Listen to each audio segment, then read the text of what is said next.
Assalamualaikum warahmatullahi wabarakatuh. Hamdan wa syukranillah amma ba'du. Yang saya hormati kepada Dr. Darul Abrol MPD selaku dosen pengampu mata kuliah pembelajaran PAI di SMA. Di sini saya akan menjelaskan tema yaitu jenis-jenis media yang relevan pada pembelajaran PAI.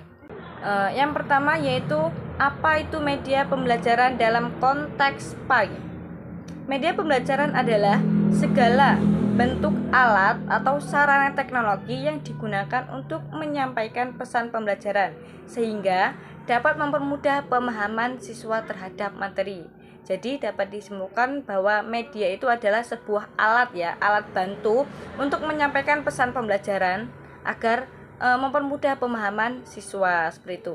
Adapun fungsinya yaitu membuat materi abstrak menjadi konkret tentunya ya, misalnya dalam materi wudhu atau sholat lebih mudah dipahami jika lewat video atau gambar seperti itu.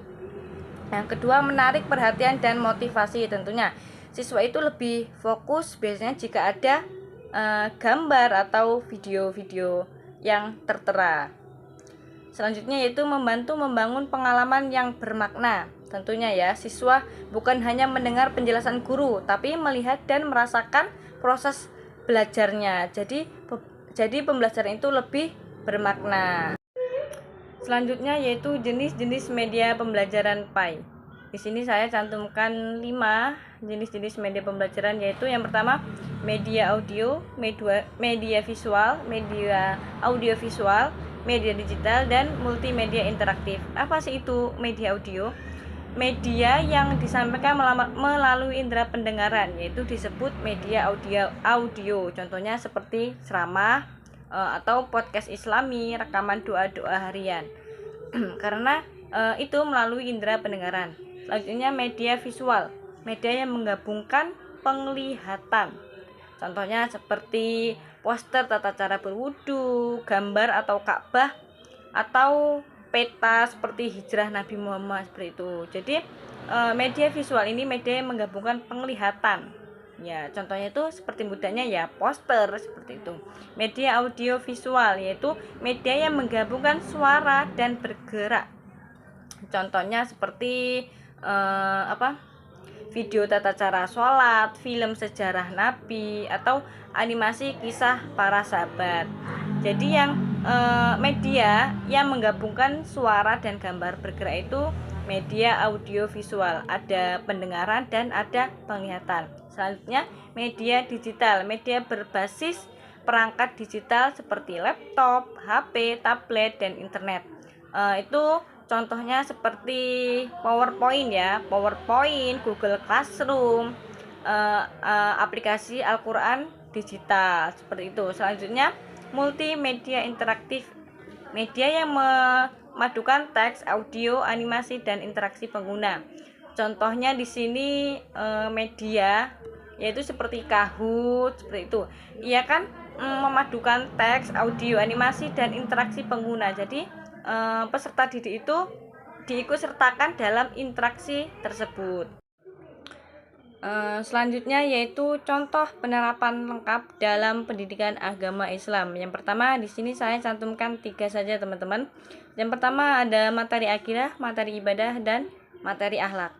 Di sini saya cantumkan 2 infografis rukun iman. Apa sih itu infografis rukun iman? Contohnya rukun iman kepada Allah.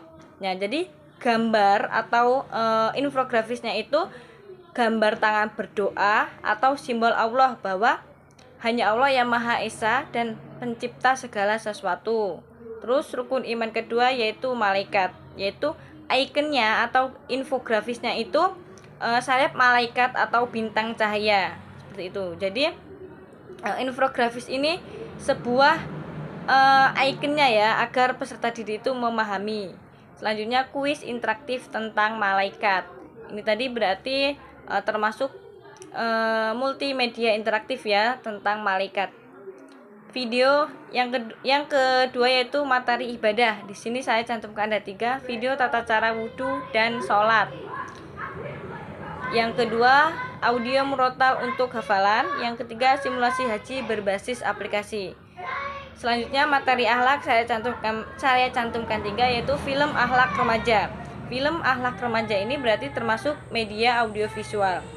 Yang selanjutnya yaitu poster senyum budaya, poster budaya senyum. Itu termasuk media visual ya. Selanjutnya yaitu game edukasi tentang empati. Baik, selanjutnya yaitu fungsi media audio dalam PAI. Di sini saya cantumkan cuma 3, meningkatkan kemampuan mendengar tentunya ya. Dalam media audio itu kita fokus mendengarkan. Jadi meningkatkan kemampuan untuk mendengar. Yang kedua, membantu pelafalan ayat Al-Qur'an. Dan yang ketiga yaitu menghadirkan suasana kelas yang religius. Baiklah, selanjutnya yaitu fungsi media visual, media audiovisual, dan media digital. Di sini saya mencantumkan 3 fungsinya media visual, yaitu memvisualkan materi abstrak tentunya. Melalui media visual, materi yang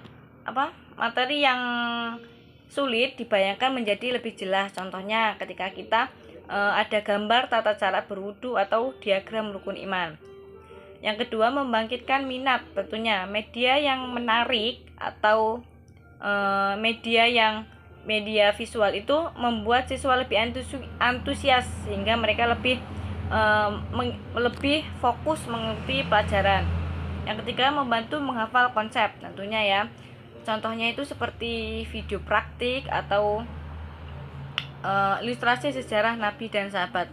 Nah, melalui gambar, siswa dapat melihat langsung bagaimana ibadah dilakukan atau bagaimana sebuah peristiwa yang terjadi karena ada sebuah gambarnya. Yang kedua yaitu fungsi media audiovisual. Yang pertama yaitu memudahkan siswa memahami gerakan praktik dan sejarah.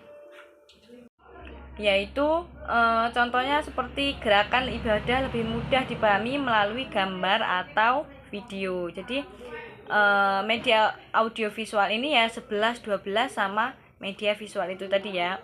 Memudahkan siswa memahami gerakan praktik dan sejarah. Kalau media audiovisual itu kan melibatkan gambar ya. Nah, selanjutnya yaitu membantu pembelajaran demonstrasi. Media ini berfungsi sebagai alat bantu demonstrasi sehingga penjelasan guru lebih jelas. Selanjutnya yaitu fungsi media digital. Di sini saya cantumkan 2, menyediakan pembelajaran fleksibel dan efektif. Tentunya ya, media digital memberi pilihan belajar kapan saja dan di mana saja. Contohnya modul digital PAI dan video YouTube tentang materi ibadah. Jadi media digital menjadikan pembelajaran lebih fleksibel karena dapat diakses kapanpun dan dimanapun, sehingga siswa bisa belajar ulang di rumah. Yang kedua yaitu meningkatkan interaksi guru siswa tentunya ya, karena media membuat siswa lebih aktif atau saling bertukar pendapat. Nah, media membuat siswa lebih aktif dan terpancing untuk bertanya atau berdiskusi. Tanya jawab setelah menonton video. Tentunya peserta didik itu akan bertanya, akan terpancing dengan video yang telah ditayangkan. Media membuat sarana kelas lebih hidup karena siswa lebih berinteraksi langsung dengan materi yang ditampilkan. Baik, selanjutnya yaitu yang terakhir, manfaat penggunaan media pada pembelajaran PAI. Yang pertama yaitu meningkatkan keaktifan belajar siswa. Tentunya ya, karena media seperti gambar, video, atau animasi itu membuat siswa lebih tertarik dan tidak bosan, sehingga mereka jadi lebih aktif bertanya. Yang kedua yaitu mempermudah guru menyempatkan konsep agama.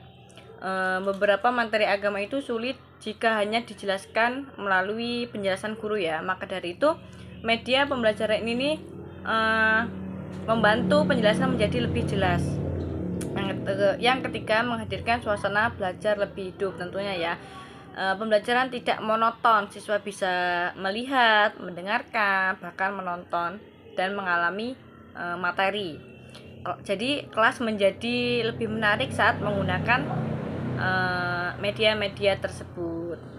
Selanjutnya yaitu yang keempat, menumbuhkan kecintaan terhadap ajaran Islam. Saat materi ditampilkan dengan menarik, siswa lebih mudah mencintai pelajaran agama. Jadi kalau penyampaiannya itu menarik, bahkan jelas, maka dari itu siswa akan mudah mencintai pelajaran agama. Yang kelima yaitu mengoptimalkan gaya belajar visual, auditori, dan kinestetik. Media dapat disesuaikan gaya belajar dengan visual atau gambar, auditori seperti mendengar atau motorik tadi, yang kinestetik yaitu suka praktik langsung. Jadi guru bisa mengoptimalkan gaya belajarnya ya. Yang keenam yaitu memperkuat pemahaman nilai spiritual dan moral. Di media ini membantu siswa lebih meresapi pesan agama. Contohnya video tentang sedekah atau empati membuat siswa lebih memahami makna akhlak, seperti itu. Selanjutnya yang terakhir yaitu kesimpulan. Media pembelajaran merupakan komponen penting dalam peningkatan kualitas pembelajaran PAI. Penggunaan media yang tepat dimulai dari audio, visual, audiovisual, digital hingga multimedia interaktif dapat meningkatkan motivasi, pemahaman, dan keterlibatan siswa. Guru PAI harus mampu memilih media yang relevan dengan tujuan pendidikan Islam agar nilai-nilai akidah, ibadah, dan akhlak dapat ditanamkan secara lebih bermakna dan efektif. Baiklah teman-teman, itu tadi materi yang dapat saya sampaikan. Jika kurang jelas saya mohon maaf, dan kepada Allah saya mohon maghfirahnya. Saya akhiri, wallahul muwaffiq ila aqwamit thoriq. Wassalamualaikum warahmatullahi wabarakatuh.